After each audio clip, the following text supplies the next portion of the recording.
Hey everybody, welcome to Malt Muser Whiskey Reviews. I am Eric. It's another Friday. That means it's another whiskey review. Single malt scotch today. Hazelburn, 10 years old. Campbelltown single malt scotch. As always here on the channel, nose taste, finish review of this whiskey is coming your way. I'll tell you a bit about the value, final thoughts, final score, and leave you with a malt musing as always. But first, if you've yet to, take a second, hit that subscribe button. Make sure you don't miss these reviews. They come out every Friday. Also, we'll get you notifications for my happy hour every Tuesday, Tasty Tuesdays at 8 p.m. Eastern here on YouTube. Hazelburn comes out of the Springbank Distillery in Campbelltown, one of 3 distilleries still active in the Campbelltown region.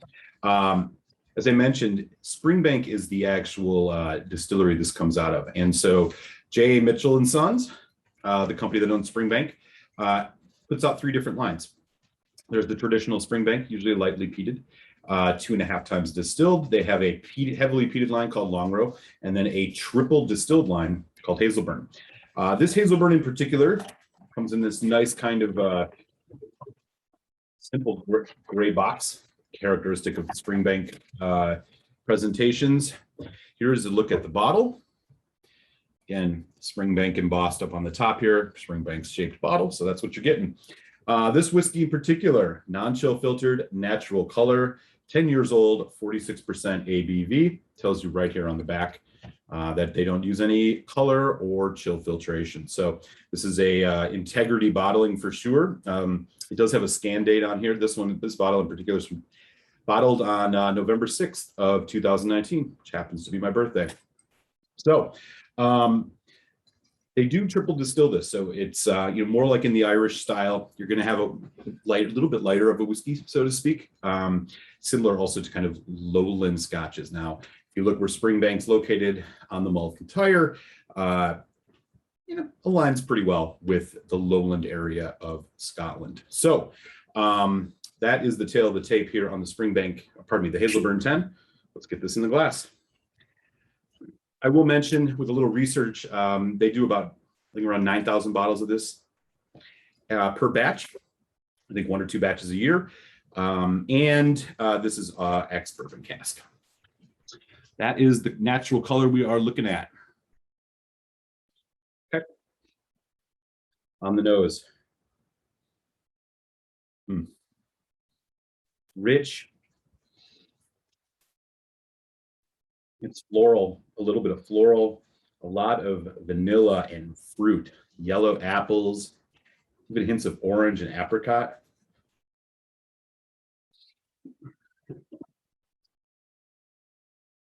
Light caramels as well. That bourbon cask coming through kind of nice, some oak spice.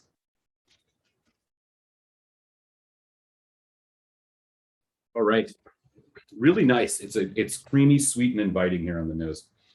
It smells like a rich whiskey. It does have just a little bit of that earthy funk that you get out of the Springbank whiskeys, which is because of the earthen floors they have in their dunnage warehouses. Give this a taste, Solange.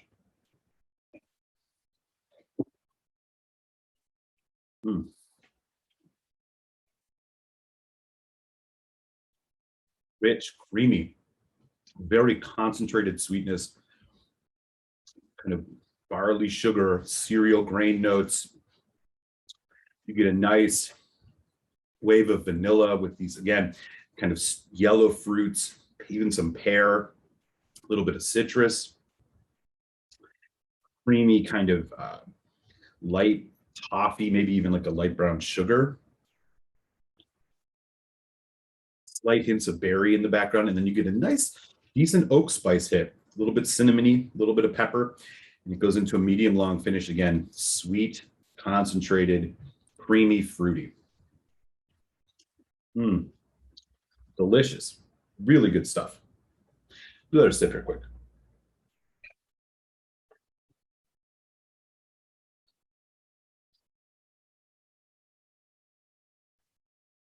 Bit of honey too.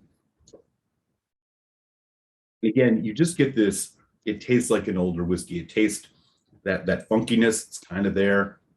It's by no means overpowering. It's quite a complimentary. Just gives it a little bit of nuance, extra nuance, I should say. Okay, 46%. Drop just a little bit of water on this. 3 drops. This finish is still going. Quite a long finish, neat. Very sippable neat, but let's see what the water does. Fresh cut wood, a little bit more barrel influence coming out now. Again, a very concentrated honeyed apple, honeyed yellow apple, vanilla, butterscotch. Very sweet. Just a little bit of that earthy funk in the background. Light florals there too. You go just a little bit deep, I almost get a little hint of strawberry. A lot happening here in this glass. This drinks like an older whiskey than a 10 years old.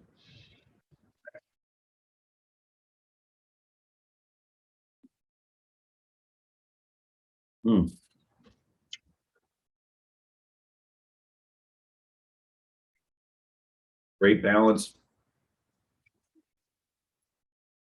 A little bit more bitter now, which I'm actually kind of enjoying. It plays so well with the sweetness. You get a little bit of hit of that, a little more aggressive hit of that pepper cinnamon note I was mentioning. Again, going into a nice long finish of vanilla. There's even a bit of chocolate poking through here. Very relaxed sipping whiskey. I mean, there's almost even a little bit of a maple note. It's almost touching that edge of like a Tennessee whiskey note. Very subtle, but it's there. Okay.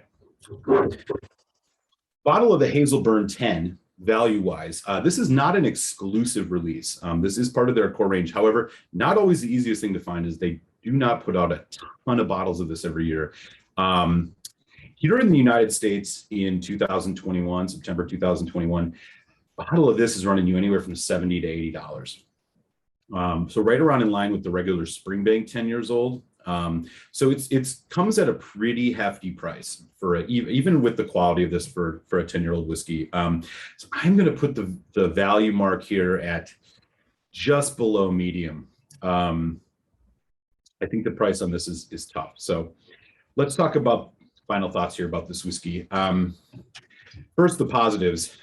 This is an excellent dram. This would be a great way to start off your night, especially if you're an experienced whiskey drinker, if you're looking to try something a little more nuanced and get into something that, will challenge your palate a little bit. If you're just new to whiskey, Hazelburn 10 is another really good one to go for. There's no peat in this, so you're not really dealing with that aspect of the whiskey.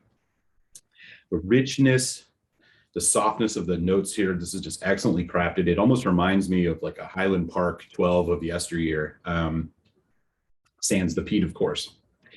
Absolutely delicious. Probably, I would put this up in my top 3 of best 10-year-old age-stated single malt scotches that I've had. It's that good.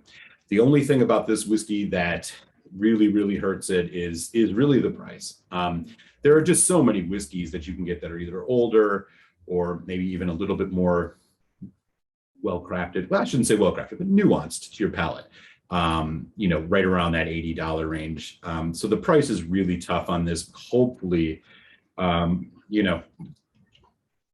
with the tariffs kind of expiring that we've been seeing, maybe this will come down a tick or two, but I think as long as demand remains high, you want a Hazelburn 10, you're going to have to pay for it. So I do have to take it just a bit down on that because that's quite a hefty price for even a above average 10-year-old single malt scotch. So my final score here is going to be a 3.75 out of 5, which means I definitely recommend you give this whiskey a try. And if you find a bottle at $70 or less, I think it's worth pulling the trigger. It's that good. So high praise here for the Hazelburn 10 years old out of the Springbank Distillery.